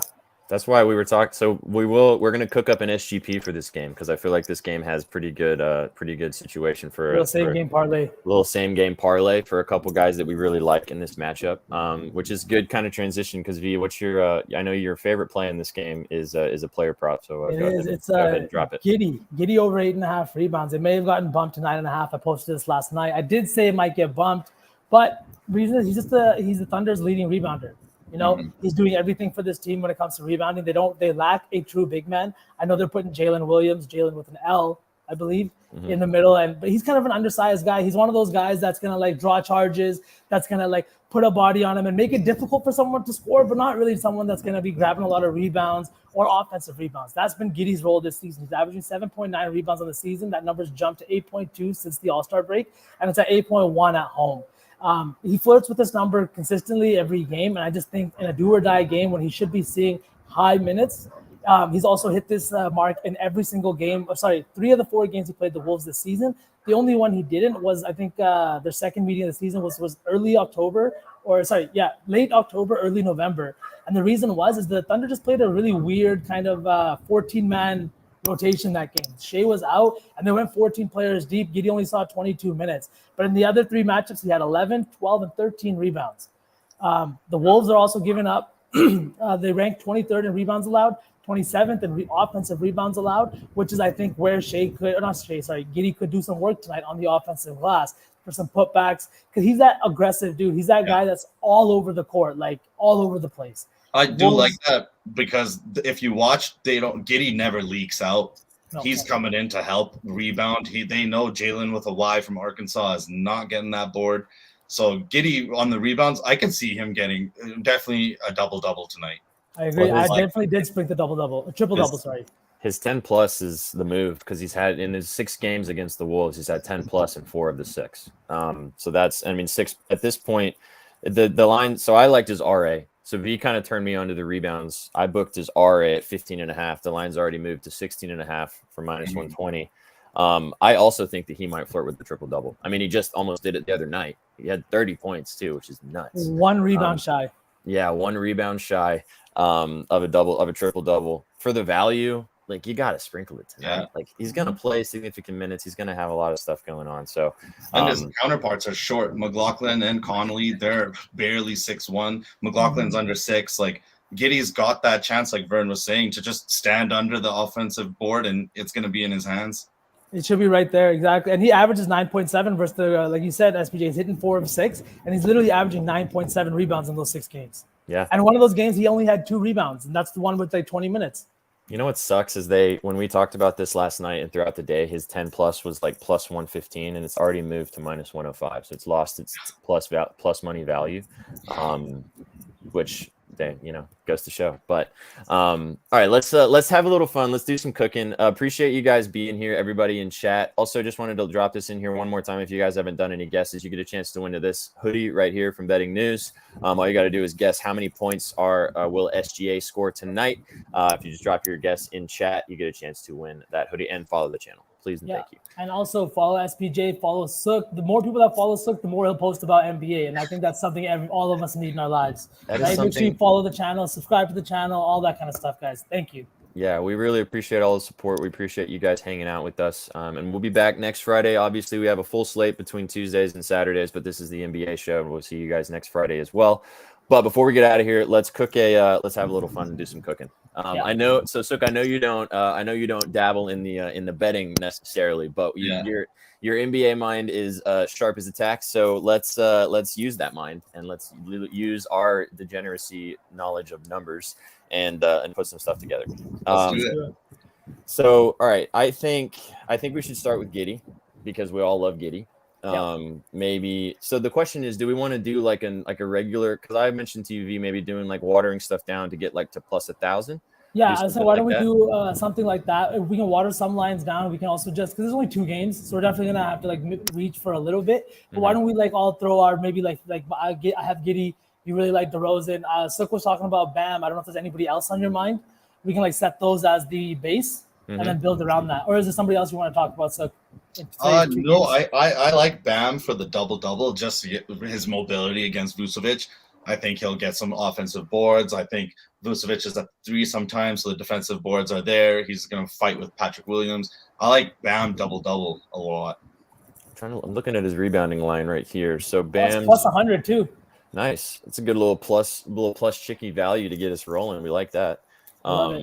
All right, so that's that. So for me, I would say I'm gonna do DeRozan, but I'm gonna do 20+ just because we're building this guy. So 20+ for DeRozan. I know it's -280, but depending on the value, right, to kind of get everything rolling. So I've got DeRozan 20+ points. I'll have to do 10+ rebounds for Bam, for me on my end. Okay. And then V, do you want to do Giddey rebounds? I do, yeah, I do. I would say, is it at 9.5 now? It's at 9.5, but it's -102. And this is on FanDuel, guys. I'm doing this on FanDuel right now. I mean, I love it at 9.5. Is there any value on his double-double for a little bit of extra, like? The only problem with that is if we do the double-double, we can't add anything else from this game because of how FanDuel does stuff. Exactly. Let's do that. But that's a good 10 rebounds. But that is a good point, just to bet it individually. Oh, yes. So so this is interesting. So the double-double is -150 for Giddey. I think it's just because of the chance that he does it with assists. Because last game, he didn't have 10 rebounds, right? Right. But I like the 9.5. The fact that books like bumped it up too, that's always like usually a good sign. For sure. All right. So you do 10+ for Giddey then, yeah? Yep. All right, so with 10 plus for Giddey, Bam 10 plus rebounds, and DeMar 20 plus points, that's plus 397. I don't know if chat. I also, Sukh, I kind of liked. I mean, I like your read on Levine too. I mean, I think Levine should have a good game again as well. I think 25 plus is a good safe number for Levine. What's his PRA at right now? You can't, unfortunately, combine PRA on FanDuel with other game. It sucks, but his points is at 26.5. I'll read off what his PRA is, but I can't combine it, unfortunately. For people with prize picks and things like that, they can. Let me see what they find it here. Zach LaVine PRA is fumbling. Where is it? There it is. It's 35.5. That's a good number. That's a good number. You could get that with points. Yeah. But do you like the 25 plus just to kind of? I feel like you should get 25. I feel like to hit 35.5 PRA, he's gonna have to have at least 25 points. Yeah, we think they're gonna win, so he's got to have a good game if the W is coming. I think Shea probably 30 plus, not a bad leg. Yep, he's gonna have to get there. Levine 25 plus is minus 170, that's a job doer. Any Wolves players, Sukh, that you maybe? I'm gonna sound like a psycho, but can we add Taurean Prince's threes? Yeah. What's the? Dude, that's so cheeky, man. That's such a good play. It smacked last game. People were like, actually, people took it last game and it fucking smacked. I feel like Finch has fallen in love with him. Like he's had a bunch of games in a row now where he's shooting and hitting. And I really think he's really underrated because he just hangs out in the corners. And I think this game we're saying is going to be downhill. And a lot of times the corners are what ends up being open when you're hammering the basket. So his over 1.5 threes is minus 136. Job done. I love that. I mean, 1 plus is minus 850. All right, so this is what we've got, and this was some solid cooking right here. So we got DeRozan 20 plus points, Bam 10 plus rebounds, Levine 25 plus points, Giddey 10 plus rebounds, SGA 30 plus points, and Prince over 1.5 threes, and that's plus 1977. That's hot. I did not think the odds were going to get there. We're gonna go to Cancun with the Heat. Yeah. We are gonna go to Cancun with the Heat. That is facts, dude. There, Jimmy. I'm gonna put a half unit on that because I'm confident in that guy right there. I'm not even gonna mess with it anymore. I'm just gonna leave it. I'm gonna put it down. Hang on, we've got a special visitor. What are you doing, bro? What's up? How's it going, guys? Did you want to pop in here and say what's up, or did I surprise you? Oh no, I hopped in here for a reason. You guys have been talking NBA, so me and Scooby, we hopped into the NBA lab, came up with a little Scooby snack. You guys are interested? Yes, dude, I love Scooby snacks. Please drop it. So I'm not as big of an NBA guy as you guys, but did some digging, and I looked at Alex Caruso over half a three at minus 174 on FanDuel. He's hit this 58% overall on the season, 3 of the last 5 and 8 of the last 10 overall. On the road, 5 of the last 5 and 8 of the last 10. He's hitting 3 of 3 against Miami this season. He was 1 of 6, 1 of 1, and 1 of 2. Miami is 28th in three-pointers allowed on defense and 21st in defensive three-point percentage. As a Bull, Caruso has hit this in 5 of 6 games against the Heat. Wow. It's really juiced, but it might be a little parlay profit booster. So what do you guys think? What are your thoughts? Well, the last 2 games, the last game where he also had 1, he had, I think 1 of 1. You said, Stoney? He hit 1 minutes. In Toronto. And we played 10 minutes. No, the last one versus Miami. Where versus Miami. Yeah. We played like 10 minutes. Mm-hmm. So I do like this. Like, that's cheeky as hell. Should we just add it to this little lotto that we have here, SPJ? I'm down, man. Let's do it. I already booked the other one for a half unit, but I'm happy to throw this one into an additional one because that's how I roll. 6 right there. Yeah, indeed. Good stuff, Stoney. Coming in at the last minute with the Scooby snack. We love that. Yeah, I've been watching, talking NBA. I'm a basketball guy. I'm a college basketball guy, but that's over. So I had to hop in for some Friday fun, and that's what we got. So don't sell yourself short, man. You on Betspresso that day, you dropped that Gary Trent Jr. ladder play. smackaroony. That was awesome. It worked out. Hey, this is the first NBA prop since then. So take it for what you will. Might be laddered a little bit. What is the 2+ for Caruso? Just out of Going curiosity. to take a look right now. What is Honestly, that? It's plus 360. There you go. For if two? If you want to get cheeky. For 2 threes. That's degenerate. That is, yeah. Welcome to the channel, bro. Welcome. It only took us about an hour and 15 minutes to get here.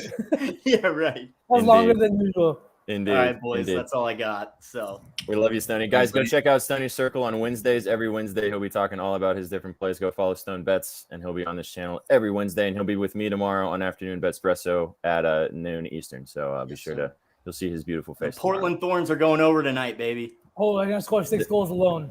Yeah. The NWSL banger. Let's get it. Let's go. Right? Thanks, casual 1K on it, but whatever. You know, yeah. unit size, right? 1 unit. Insane, 1 unit. Look out for those DMs coming at you. You're right. I know. I got all gambling Twitter on it, bro. Oh, I love it. I love it. All right. We love you, Stone. Right. Thanks for stopping in, man. See you later, bro. All right. Should we do a lotto? Let's do a lotto, and then let's get out of here and let everybody enjoy the rest of their days. I think the first piece of the lotto should be Torian Prince 3+3s. I like that. It's just one more over his line. You know what I mean? Mm-hmm. How many did he hit last game against the Lakers? 4. Like 4? Yeah, 4 of 7. 7? He shot 7? Yeah. Wow. He's a good 3-point shooter. It's just about usage. Yeah. I mean, I remember watching him, and he hit. I think he hit 2 in the first quarter. Seriously, yeah. I think he cashed. Without Jaden McDaniels, he's got a chance to hit this easy. 3+ is plus 260. That's going in for sure. Mm-hmm. All right. Now we've got to get, and this is where we got to get surgical, because I mean, there's lots of options in this specific situation. I mean, I really like Giddy triple double, but I don't. That would be. Is that too? Like, is that too? Like, it depends on how many legs we're gonna go. If we're taking just 3 legs, then maybe not. But like, that is a huge. Like, we could also make this very hittable. Like 3+3s is a very that's a very attainable thing and a very attainable line. What about if we just laddered DeRozan's points? Because I was thinking about that too. Because I can take the DeRozan's alt line. Let's see. So if we did DeRozan alt up to 26.5, it's plus 194. So you had to have 27. I mean, I like it. I mean, the 30+ is incredibly juicy. I mean, I don't want to get hooked on him not dropping 30. 30+ is plus 370. Who do you have a better feeling on, Sukh? You think Levine has one of those games where he goes way over his points line, or DeRozan has one of those games? Like, who do you think shoots more tonight, basically? I think it's always going to be Levine, because when you watch the games, DeRozan is always deferring and getting what the defense gives, so it's tough for him, whereas Levine is going to get his as a choice. If we did, think it's a better matchup, like versus Miami tonight? I think the better matchup is DeRozan, because I think Jimmy will end up on Levine. And either way, a lot of switching will happen anyways. Yeah. But I don't know. What's you guys' feeling then? I don't know what to say there. Because I did like how aggressive Levine was last game. That was the only reason I didn't lock in DeRozan last night. But SPJ, like, I know you like the 22.5 line, but do you like him up to 30? No. I like it. I like it personally. Like, I'm playing it for something. But if we're trying to make, I want to make this lotto, because we've done them before where they're like, a hope and a prayer. I mean, I hit sometimes, but I think let's make this one like, let's make it to where we really it's hitting. Like we feel like it's, and I feel like Levine 30+ is plus 182. If the Bulls are going to win this game, Zach LaVine's probably going to have to drop 30 points. Yeah, I think it's going to have to be like a 30-25 game at the very least. You know what I mean? We psychotic if we focus on role player threes? No. Like, what about Isaiah Joe? What's his line at for threes? So these are the lines that usually end up paying out, that have incredible value because people don't bet them that much. And this is why I always go to him and ask about these guys that I've never heard of, like Isaiah Joe. I mean, I know Isaiah Joe. Don't you know? Oh, that's in the other game. Let's see what his threes line's at right now. His regular line is 1.5 minus 113. 3+ is plus 270. I mean, he's had his last few games. He's had 1, 3, 2, 1, and 2 weeks ago he had 6 and 5 in back-to-back games. How's he done How's he done against the T-Wolves? I don't know about specifically against the T-Wolves, but I do like He really played any minutes because like he's only had one game, and that was like in December where he played 13 minutes, but he wasn't getting significant minutes early in the season. So it's kind of hard to tell. He's getting a lot more minutes now than he was early in the season. That's why. This one scares me a little bit more than the Prince one does. Just a little bit. We can pass it. We can keep moving. No, yeah. What line though? What about his RA? Oh, dude, why don't we do this? Why don't we? Oh, we can't do that. Yes, we can. No, we can't. I was gonna say to ladder Giddy's RA, but I don't think we can do that with the threes. Oh yeah, I don't think we can. Right on FanDuel. What about Lou Dort? He just went crazy last game. Does he keep it up or not? I think he had his game. Yeah, I think his time in the sun is over. Yeah, I love him as a player. I just think that like the defense went under everything, and he had a lot of open looks, and I don't think that that's something he's going to consistently hit. I have a proposition for you guys. What about Kyle Anderson for 9 assists plus 235? I mean, if it's a lotto, let's go. I mean, yeah. He just had 13. Yeah. I mean, I feel like he's as long as, and I mean, Ant shot like shit. He probably would have had 16 or 17 if Ant made some shots. Yeah. I would like this game to go over so that that's made shots all around. Plus, so over 8.5, it just moved. Over 8.5 is plus 310. Jesus. Still love it. Which, I mean, that's sick value for a very attainable thing. Oh, they just locked it. It went away. God damn it. They're listening. They're watching. They're watching us talk about it. Oh, that's so annoying. I didn't press the button fast enough. God, that sucks. I mean, 8+ is plus 170. I think that's kind of the highest it's going to go. You don't think they'll bring it back? Blocks. Say it again. Anthony Edwards blocks. Oh my God, do they have defensive stats on here? Oh, they do. What's the read there? I want to hear about this. I just think when he's locked in, he's a monster. I think he had 3 steals and 4 blocks last game, and all season he's collecting them.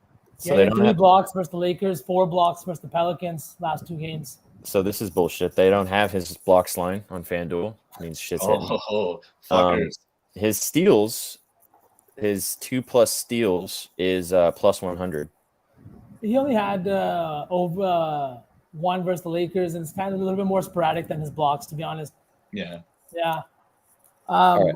What did we say? We said so have 2 legs now, right? Yeah. So I like Anderson, but they took away the over 8.5. I mean, this It'll come back though, won't it? No, because when they move the value of the line of the alt lines, they kind of fuck around with the numbers, and then they take away ones that they think are gonna hit. Yeah, when the value gets too weird. Should we just take the double? Oh, that's cheeky. Let me see what the value is on. We can't though because we've already got things from other things. Unfortunately, I mean, a 10 plus assist is plus 550. That's insane. They still have that up there? Yeah. They don't. I mean, is that a trap now? Are they baiting us? I mean, I like the 10 plus. Yeah, I do too. But like, what do we take as this last leg? I think Shlomo is a good second leg, even if it's at 10 plus. Let's do it. It's a lotto. Come on. Yeah. I'm gonna cry if we don't put it in. He'll have 20 again, and if we do, he's gonna like figure skate. But if he finishes at 9, I'm gonna show up at FanDuel. Yeah, right. And be like, you sons of bitches. Kobe White over 3s from Chef. That's interesting. That's very cheeky. So, what's your thought about that? I mean, I'm a Kobe White fan. I do like that move. I do. I think he's a knockdown shooter, and he's just been stuck in Chicago behind other guards. They fall in love with Dosunmu. They fell in love with Levine, and he was a high draft pick for a reason because he can shoot. So his over 1.5 is plus money, plus 102. I don't know if this is a good lotto option, but I do like the regular line, Chef. Yeah, for sure. Are we overlooking Shea 40 plus? Oh God, dude! Now you're talking, bro. No, let's go. No, right? Although I did see an interesting stat that in the playoffs or like in these types of games, he hasn't gone over his regular point line in like I think 9 of 10 or something like that. I don't know where I can't remember where I saw that. That might be inaccurate. I'm in like games that of playoff implications or playoff worthy games. How many games has he played like that with those kind of? Well, I guess. Let me find it because I don't want to misquote my own statistic, and maybe it's just bullshit and I can't remember correctly. I saw it somewhere and I can't remember where I saw it because I was looking at Shea too. But I got kind of not spooked, but it kind of made me think twice about it. Shea, how would you even search that in? Oh, I remember where I saw it. Hang on a second. But yeah, I just feel like it's going to be a tough game. But if we like this to go over, if we like the Thunder to win, right? I know that Giddey had 31 last game, but Shea still had 32. Like he got his. Here you go. This is it right here. Shea Gilgeous-Alexander has failed to exceed 32.5 points in 13 straight playoff games. Yeah, I think the whistle's just not there the same way it is in the regular season. He's not getting to the line as much, and he's not really a three-point shooter. Like last game, he was 2 of 5, but he was taking them because he had to. He had 32 last game, so I mean, he got really close, obviously. Yeah, 32 tonight. That's funny. They moved his lineup a point too. You know, after like so many misses. Again, he's only hit this 3 times in his last 10 games. But those 3 games that he hit this line, 39, 39, 40. Yeah. This Wolves perimeter defense is not very good either, specifically. Like, what is his 2+3s line? Because he doesn't shoot a lot of threes. Do you think they force him to shoot a lot of threes today? Or do you think he makes his way into the paint against the Wolves? So, I don't know. Tough to say. I think he will get into the paint easily. They looked different against the Lakers because Cat and Gobert were out. So this Wolves team is going to be weird tonight. We'll see what Wolves team comes out to play. But I do still like we got to stick with the Kyle Anderson assists, I think, because he's an angry motherfucker. So he's staying in there. But wait, is Mike Conley now plays for the Wolves, right? Oh yes, dude, Mike Conley. That's a good idea. He's been he had a heater last game. He did. We could definitely take his threes too. I think he went like 6 of 8 or something like that. His 4+ is 310. That's not bad. But I was also gonna say is that like early on in the season, I was fading the Jazz's backcourt and especially point guard, especially because of Mike Conley. He just doesn't. He can't play defense really. He doesn't really play unless I didn't watch him in that Laker game and see if he turned it up for this like kind of playoff type of environment. But I would not hate fading him again and taking Shea here. Or Conley over on the 3. Should we just rock with the 4+? I mean, the 4+ is plus 310. He'd have to. I mean, it's one of those. Like you don't like it? No, I think he had his game last game. Okay. He's older, and like Vern was saying, like you don't know on defense, he was behind all the time and fouling from behind, and surprised like that he was getting the foul call. Like it was weird. I don't like him to have a good game tonight at all. Anthony Edwards. We were talking about a bounce back spot. 3 of 19 he shot last game. Does he do that again? I don't know. It's like you said. It has to do with the injury. I think if we're making this lotto, maybe avoid him. I mean, we have no idea what his health's like. He came back in the tape, but how much does that really help? So his line's 26.5, which, I mean, and rebounds. That's an interesting look. I didn't even think he'll just be aggressive. Like he had 8. His mindset. He had 8 last game. Yeah, that was without Gobert though. True. What about Gobert? What if we just laddered Gobert's rebounds? Is that sketchy? No, I don't think so. At all. I don't think so either. But what is the like line? What are we gonna ladder it to? 15+? 16+ is plus 260. That doesn't seem like good enough value for a line. For 16. How often do we see somebody put up 16 rebounds? I know that it's probably like that because of the JV game, but like we said, what if he hits the bench, right? Mm-hmm. Early foul trouble. Like what if Shea gets to him, right? Because he's also one of those guys that doesn't move his feet. Oh, now Cat threes too. Yes. Cat double, anything. This is a small front court. I think double could be cheeky. I like odds on that. Let me look. We can't do the double because of FanDuel sucking, but I like the points, man. He should probably double no value anyways. I'm down for Cat points. I think what's going to end up happening in this game is that they're going to realize that running the offense with Gobert and Cat on the floor is not going to work. And I feel like that they're going to lean more towards keeping Cat out there because like you said, so rightly, so like in that Laker game, when Cat went off the floor, their offense, like he was scoring a bunch and it looked a lot more fluid and it kind of just turns really disjointed when he's not there. And I don't think having Gobert with him on the floor is going to help that process either. So, I like Cat. I think he's going to have if he doesn't get in foul trouble, That's the only problem with him. If he gets in foul trouble, we're screwed. But I mean, it's a lot. I think he'll be a little bit out of the way because with Gobert's return, he's not the one meeting guys at the rim, which he's not good at, which is why he fouls. So I think we might be good there. So I just don't understand his usage sometimes. Like over his last 10 games, he's averaging 14.3 field goals per game. But in his last 4, he's had 15, 19, 19, and 12. And the 12 was against the Lakers, where I thought he was in foul trouble, but he still played 41 minutes in an overtime game, yes. But that how many minutes does 5 minutes of overtime really add, right? He still played 36 minutes without overtime. Why do you only take 12 shots? Spent a lot of time jawing with AD for no reason, and I feel like Ant is not the guy that's gonna defer. Like we were saying before, DeRozan looks to LaVine like, "Hey, this is your team." Ant looks around like, "This is my team." So I think that hurts Cat's shots because when they come down the floor, even if Cat has the opportunity to get a good post up, Ant is gonna look at his first, see if he's got a chance, then maybe dump it off. I have a feeling in my gut, and I want to drop this in here and see what we think. I think Sukh, I think you've kind of convinced me a little bit. I already have a unit on DeRozan to score his regular line, so I'm not off that. I think LaVine could have a big game tonight. I agree with you. And for this lotto, what did he have? 36 or 39 against the Raptors last game? What was it? What did he have? 30? Over 30. Yeah. But I mean, the 30 plus isn't quite 36 or 38, I think. I think he had like 18 in the third quarter alone. Like he decided they were going to win that game. And I think what is the 30 plus odds, SPJ? 30 plus is plus 195. Which I mean, it's not crazy, but like we have some like legs in there that are pretty crazy. Like Shlomo at 10 plus is a plus 500. You know, I mean, we could even just do the over 31.5 for plus 280. I mean, I don't think he stays on 30, to be honest. If he's going to get to 30, again, if we think the Bulls are going to win this game, it's going to be LaVine and DeRozan scoring like a lot. So I like he's hot. He looked very aggressive. I liked everything he said about LaVine. I like betting on LaVine this season. LaVine threes. Anyone? Look at this go we got that popped in. Hello, Mush.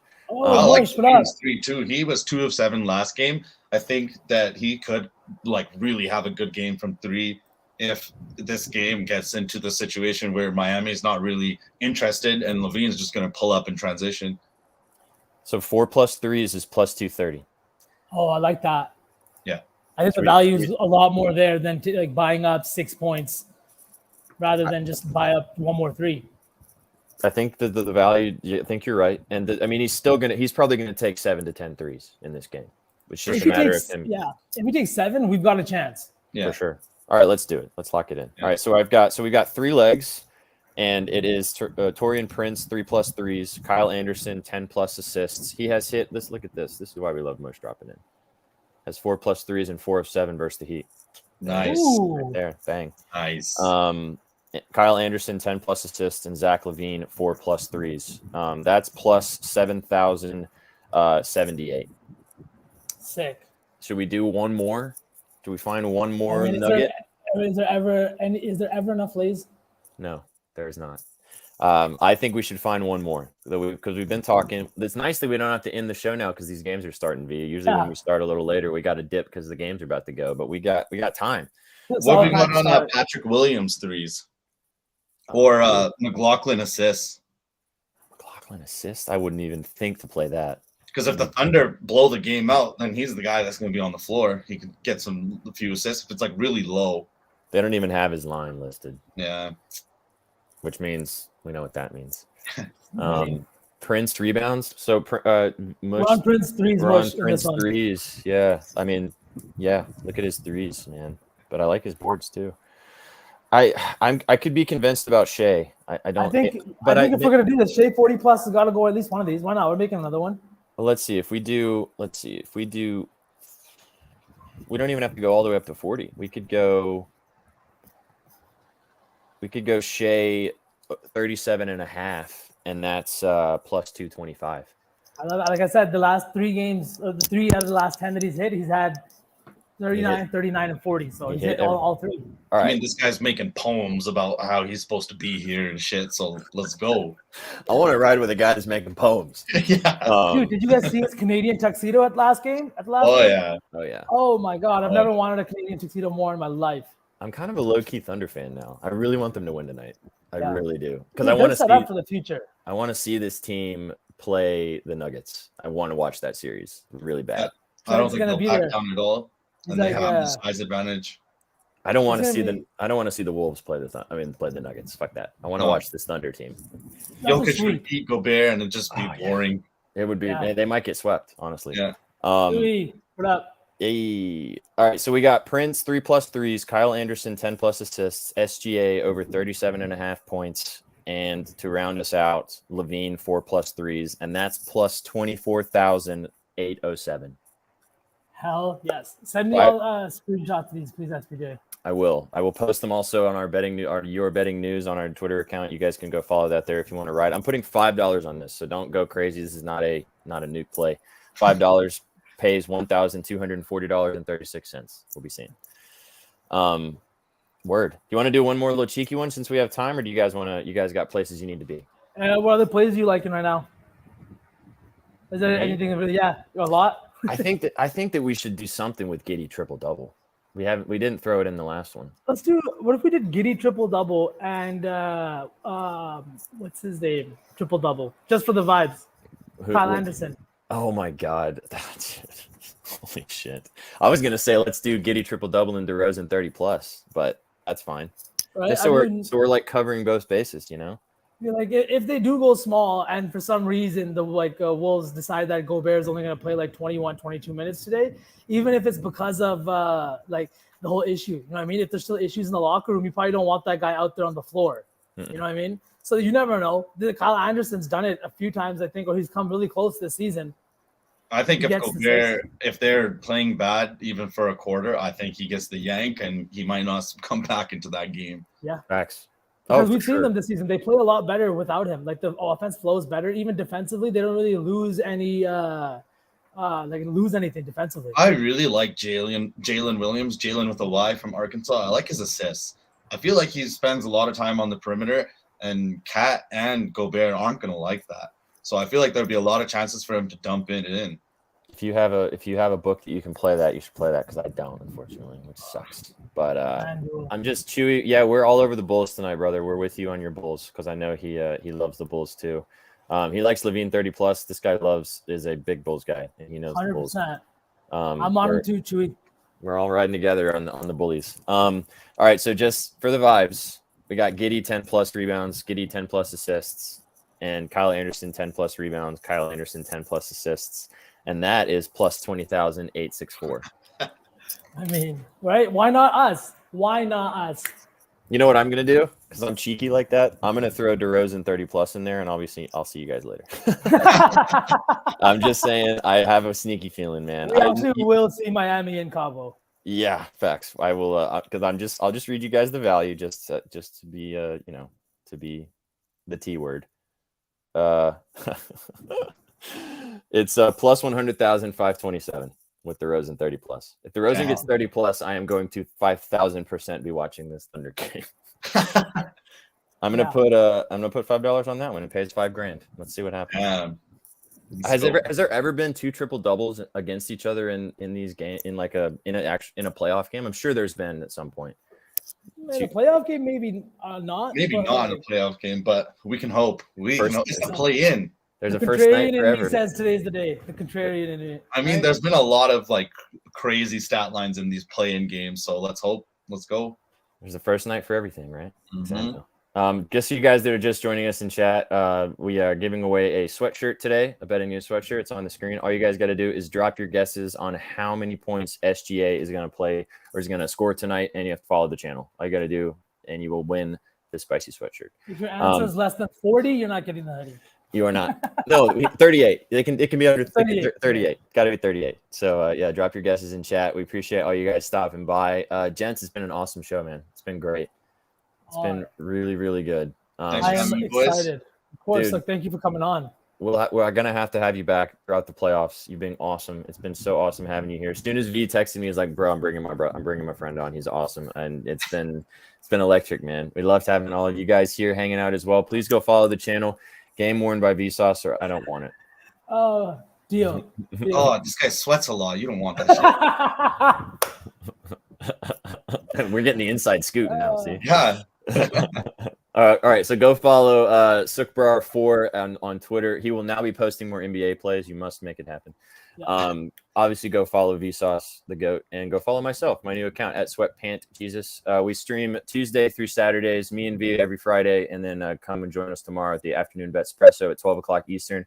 If you guys want to stop by and get involved with what we got going on, we have some fun around here. So we appreciate you guys being here. And go follow Betting News, bettingnews.com. You can check out everything you need for all of your needs for betting and for just checking out these lines and having some good times betting and watching these sports. So, gentlemen, let's have a night. Let's hit one of these lottos. Let's hit our regular plays, and we will see you on the next one, guys. Thanks so much for stopping by. And this has been your All Sauce team. See you later, guys. Take it easy.